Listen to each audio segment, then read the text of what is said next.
वालेकुम प्यारे दोस्तों, कैसे हैं आप सब। उम्मीद है आप सब ठीक होंगे। आज की इस वीडियो में हम बनी इसराइल के दो भाइयों का ईमान ताजा कर देने वाला किस्सा बयान करने की कोशिश करेंगे। बनी इसराइल में दो भाई थे जिनमें एक मुसलमान और दूसरा काफिर था। दोनों दरिया के शिकारी थे, यानी वो मछलियों का शिकार करते। काफिर बुत को सजदा करता था, मगर जब मछलियों के लिए दरिया में जाल डालता तो इस कदर मछलियां आ जाती कि उनको खींचना मुश्किल हो जाता। मगर मुसलमान के जाल में सिर्फ एक मछली आती और वो उसी पर सब्र करके खुदा का शुक्र अदा करता। इत्तफाकन एक रोज उस मुसलमान की बीवी अपने मकान की छत पर गई तो उसकी नजर काफिर की बीवी पर पड़ी, जो जेवर और बेहतरीन लिबास से आरास्ता थी।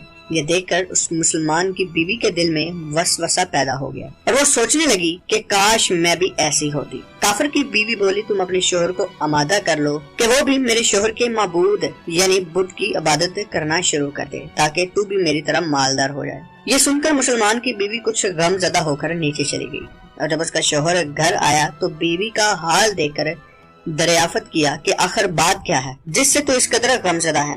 उसकी बीवी कहने लगी, बस मियाँ, या तो मुझे तलाक दे दो या फिर अपने भाई के माबूद की पुरसतिश करना शुरू कर दो। ये सुनकर उसके शोहर ने कहा कि खुदा की बंदी खुदा से नहीं डरती कि ईमान की दौलत के बाद कुफर की बातें करती हो। वो औरत बोली, बस अब मुझे ज्यादा बातें ना सुनाओ, मुझे भी मालदार बनना है। जबकि दूसरी औरतें, खुसूसन तेरे भाई की बीवी को मैं देख रही हूँ कि वो जेवरात और उम्दा लिबास से आरास्ता रहती है। जब इस मर्द मोमन ने देखा कि औरत जिद पर उतर आई है और इसका इसरार हद से बढ़ चुका है तो उसने औरत को तसल्ली दी और कहा, अच्छा, घबराने की जरूरत नहीं, मैं कल से कारीगरों और मजदूरों में जाकर मेहनत करके तुझे रोजाना 2 दिरहम देता रहूंगा। इन 2 दिरहम से तुम अपनी हालत दुरुस्त कर लेना। ये सुनकर औरत को कुछ तस्कीन हासिल हुई। सुबह सवेरे वो मर्द मोमन मजदूरी की तलाश में निकला, लेकिन किसी ने उसको काम पर नहीं लगाया। वो फिरता रहा, शहर शहर गांव गांव की खाक छानता रहा, लेकिन किसी ने उसकी मदद नहीं की। बुलाकर वो मायूस होकर दरिया के किनारे पहुंचा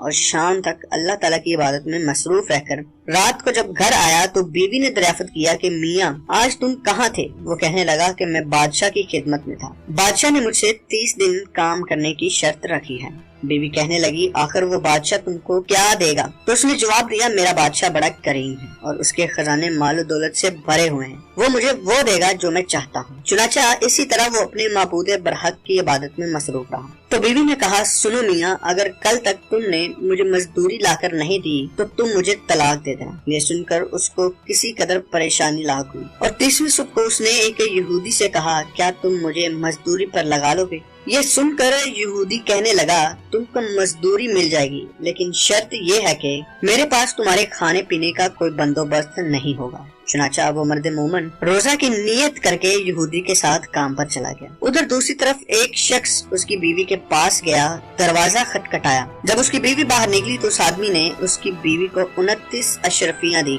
और कहा कि ये तुम्हारे शोहर की मजदूरी है। तुम्हारा शोहर 29 दिन से बादशाह के काम में था, यहाँ तक कि तुम्हारे शोहर ने बादशाह को छोड़ दिया। अगर वो 30वें दिन भी काम पर जाता तो उसको बहुत सी उजरत मिल सकती थी, लेकिन वो यहूदी के पास चला गया। अगर वो बादशाह का काम करता तो बादशाह उसको मजीद उजरत दे देता। बस ये लो 29 अशरफियां, इसमें एक इसलिए कम है क्योंकि आपका शोहर 30वें दिन काम पर नहीं गया। चुनाचा वो औरत उसमें से एक अशरफी लेकर बाजार गई। सुनार ने जब अशरफी देखी तो 1000 दिरहम अशरफी की कीमत उस औरत के हवाले कर दी। जब शाम को शोहर घर आया तो औरत ने उससे दरियाफत किया कि आज तुम कहाँ थे। उसने जवाब दिया, आज मैं एक यहूदी के साथ काम पर था। उसकी बीवी ने कहा, आखिर बादशाह की खिदमत छोड़कर दूसरे की खिदमत क्यों करते हो। फिर अपने शोहर को अशरफियों का वाकया सुनाया, जिसको सुनकर वो मर्दे मोमन रोते रोते बेहोश हो गया और जब उसको होश आया तो बीवी से कहने लगा, अफसोस कि मैंने बादशाह दो जहां की खिदमत के हक को